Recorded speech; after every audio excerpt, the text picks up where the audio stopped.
साथीहरू अहिलेको समयमा चाहिँ 1000 लगानी हालेर 5000 10000 नाफा खाने सबैभन्दा बेस्ट तरिका भनेको आइपिओ एफपिओ भरेर नै हो। Hello everyone, welcome back to my सामिल टिप्स च्यानल। आजको यस भिडियोमा चाहिँ यदि तपाईँले 1000 2000 5000 लगानी हालेर त्योभन्दा धेरै नाफा कमाउन चाहनुहुन्छ भने चाहिँ हामीले आइपिओ भर्नुपर्ने हुन्छ। मेरो सेयर अन्तर्गत तपाईँको अर्डिनेरी सेयर हुन्छ, तपाईँको आइपिओ एफपिओलाई हामीले चाहिँ लगातार रूपमा भरिराख्नु पर्ने हुन्छ। त्यसैले आजको यस भिडियोमा चाहिँ हाम्रो आइपिओ आएको हामीलाई कसरी थाहा हुन्छ र आइपिओ आइसकेपछि हामीले आइपिओ चाहिँ कसरी भर्न सकिन्छ, म तपाईँलाई आजको यस भिडियोमा चाहिँ A to Z जानकारी दिन गइरहेको छु। कति रुपियाँ हामीलाई पैसा चाहिन्छ, सिआरएन नम्बर भनेको के हो, बिओआइडी नम्बर भनेको के हो, सम्पूर्ण जानकारी म तपाईँलाई आजको यस भिडियोमा चाहिँ आइपिओ भरेर देखाउँछु। यसको लागि तपाईँले भिडियोलाई अन्तिमसम्म अलिकति पनि स्किप नगरिकन हेर्नुपर्ने हुन्छ।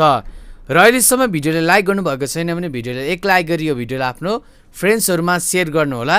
र यस्तो प्रकारको जानकारीमूलक भिडियोको लागि टेक्नोलोजी अनलाइन अर्निङ सम्बन्धी भिडियोहरू हेर्न चाहनुहुन्छ भने हाम्रो यस सामिल टिप्स युट्युब च्यानलमा पहिलोचोटि भिजिट गर्नुभएको छ भने यस च्यानललाई सब्सक्राइब गरी छेउमा रहेको नोटिफिकेसन बेल बजेर अलमा सेलेक्ट गर्न नभुल्नुहोला। आउनुहोस् ढिला नगरिकन आजको हाम्रो टपिकतर्फ लागौँ। तपाईँले चाहिँ आइपिओ अथवा एफपिओ भर्न चाहनुहुन्छ भने चाहिँ तपाईँले मेरो सेयरको एकाउन्टमा तपाईँले लगइन गर्नुपर्ने हुन्छ। मोबाइलबाट भर्ने हो भने तपाईँले मेरो सेयरको एपलाई ओपन गर्नुहोला।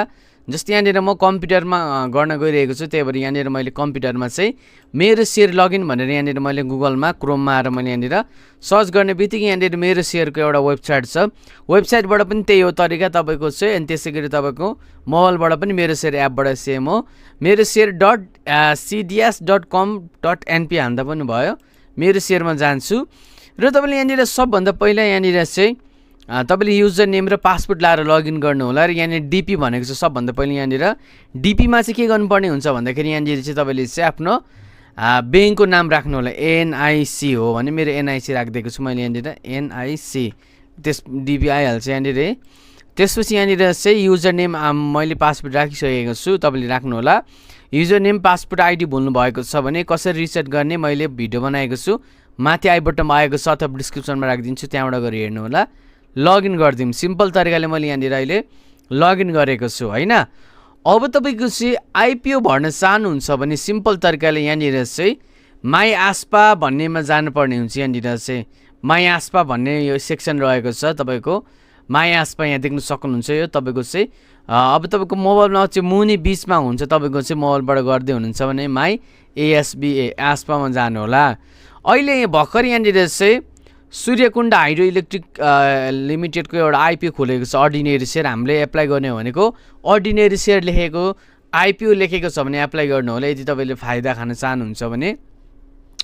त्यसपछि यहाँनिर चाहिँ तपाईँको चाहिँ यसको बारेमा हेर्नु होला। यी देख्न सक्नुहुन्छ है, कम्पनी कोड इस्यु भनेको आइपिओ हो, अर्डिनेरी सेयर हो, साधारण तपाईँको उसको लागि हो, पब्लिकको लागि हो। अनि त्यसपछि यहाँनिर चाहिँ म्याक्सिमम युनिट कति हाल्न मिल्छ तपाईँको चाहिँ यहाँनिर 50,000 होइन। मिनिमम युनिट हामीले 10 किताब भर्नुपर्ने हुन्छ है। अनि यहाँनिर चाहिँ डिभिजल बाई 10 भनेको चाहिँ सेयर युनिट, तपाईँको सेयर भ्यालु, सम्पूर्ण कुराहरू तपाईँले यहाँनिर यसरी चाहिँ हेर्न सक्नुहुनेछ होइन कम्पनीको यो यसको बारेमा। र तपाईँले यहाँनिर चाहिँ यतापट्टि एप्लिकेसन रिपोर्ट भन्ने अप्सन चाहिँ आएको होला तपाईँको। यहाँ आउँदाखेरि अहिलेसम्म भरेको तपाईँको यहाँनिर चाहिँ आइपिएफईहरू तपाईँले हेर्न सक्नुहुन्छ। तपाईँले यहाँबाट रिपोर्टमा गएर पनि तपाईँले हेर्न सक्नुहुन्छ। जो रिजल्ट हेर्ने मैले तरिका बनाइसकेको छु। यहाँ एप्लाई फर इस्युमा गइसकेपछि यहाँनिर अब यो सूर्यकुण्डको हामीले भरौँ, त्यो भर्न सिकाइदिन्छु। यसको लागि तपाईँको ब्याङ्कमा मिनिमम पनि 1000 रुपियाँ हुनुपर्ने हुन्छ है। तपाईँको चाहिँ पैसा काट्छ यो एप्लाई गरेपछि। आयो भने तपाईँको पऱ्यो भने परिहाल्यो, परेन भने त्यो पैसा चाहिँ ब्लक भएको रिटर्न हुन्छ। अब यहाँनिर एप्लाईको अटोमा टच गरिदिनु होला। यसको बारेमा हेर्न अघि मैले हेरिसकेको छु। Issue open date, issue close date पनि हेरिसकेको छु। अब यहाँनिर तपाईँको चाहिँ डाउनलोड यहाँनिर प्रोसेस के यो प्रोस्पेक्टस भनेको छ, यसमा टच गरेर तपाईँले यसको बारेमा पनि हेर्न सक्नुहुनेछ। तपाईँले यहाँनिर हाम्रो डाउनलोड हुन्छ, त्यसपछि हेर्न सक्नुहुनेछ।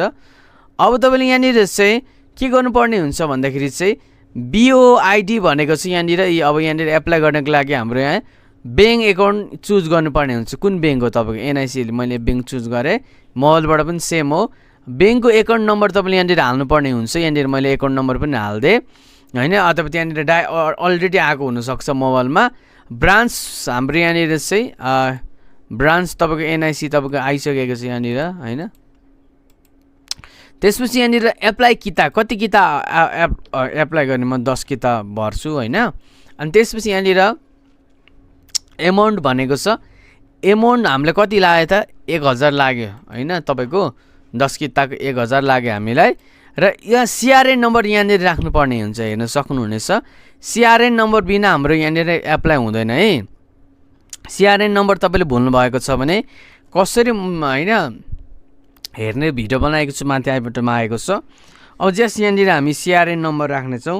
तपाईँको यहाँनिर चाहिँ तपाईँले सिआरएन नम्बर राख्नु होला। म राख्न गइरहेको छु। सिआरएन नम्बर मैले राखिदिइसकेको छु तपाईँको चाहिँ। अनि त्यसपछि यहाँनिर तपाईँले यति गर्नु भइसकेपछि तपाईँको यहाँनिर चाहिँ आई भेरिफाई भन्ने आई हर्ड होइन हर्बी डिक्लेयर द्याट भन्ने यहाँ टिक लाउनु पर्ने हुन्छ यहाँनिर। तपाईँले टिक लगाइसकेपछि यहाँनिर तपाईँको चाहिँ टिक लाउनु भइसकेपछि यहाँनिर तपाईँले प्रोसिडको बटनमा तपाईँले यहाँनिर चाहिँ टच गरिदिनु पर्ने हुन्छ। जस्तै यहाँनिर म प्रोसिडको बटनमा टच गरिदिन्छु र यहाँनिर हामीलाई 4 डिजिटको हाम्रो पिन सुरुमा हामीले राखेको हुन्छौँ त्यो तपाईँले यहाँनिर राख्नुपर्ने हुन्छ। बिर्सिनु भएको छ भने यसको पनि भिडियो बनाइसकेको छु। यहाँनिर पिन लाएर एप्लाई गरिदिउँ। यहाँनिर हाम्रो चाहिँ share has been applied successfully भनेर यहाँ टिक लगाइसकेको छ अन्तिममा हेर्न सक्नुहुनेछ। र हाम्रो यहाँनिर एडिटको अप्सन आएको छ बिग्रेको छ भने फेरि किता नम्बर चेन्ज गर्ने भने गर्नु होला। अलिक फेरि बेलुकातिर हाम्रो अलिक 500 घन्टा पुगेपछि चाहिँ मिल्दैन। अब अहिले यहाँनिर हाम्रो एप्लिकेसन रिपोर्टमा हेरौँ होइन। यहाँ सूर्यकुण्डा भरेको यहाँ आइसकेको छ तपाईँको चाहिँ। यसको अब तपाईँको यो सूर्यकुण्डाको तपाईँको अहिले रिजल्ट आएको छैन। रिजल्ट आइसकेपछि तपाईँले यहाँनिर रिपोर्टमा गएर अथवा अर्को तरिकाले पनि हेर्न। हजुरहरूलाई आज के भिडियो कस्तो लाग्यो? मैले तपाईँलाई मोबाइलबाट कसरी भर्ने तरिका भनेको धेरैचोटि सिकाइसकेको छु। च्यानलमा गएर हेर्नु होला, डिस्क्रिप्सन बक्समा पनि राखिदिन्छु। तर मैले आज कम्प्युटरबाट भर्ने तपाईँलाई तरिका सिकाएको छु। एउटै नै हो। तपाईँको क्रोम ब्राउजरमा गएर कम्प्युटरबाट गर्ने हो भने तपाईँले मेरो सेयर टाइप गरेर तपाईँले त्यहाँ वेबसाइटमा इन्ट्री गरेर गर्न पनि सक्नुहुने भयो। अथवा मोबाइलको तपाईँको मेरो सेयर एपमा गएर पनि तपाईँले यसै आइपीओहरू तपाईँले भर्न सक्नुहुने भयो। मिनिमम पनि हामीलाई 1000 रुपियाँ ब्याङ्कमा चाहिन्छ। हामीले 10 किता मिनिमम पनि प्रायः जस्तो हामीले भर्न मिल्छ।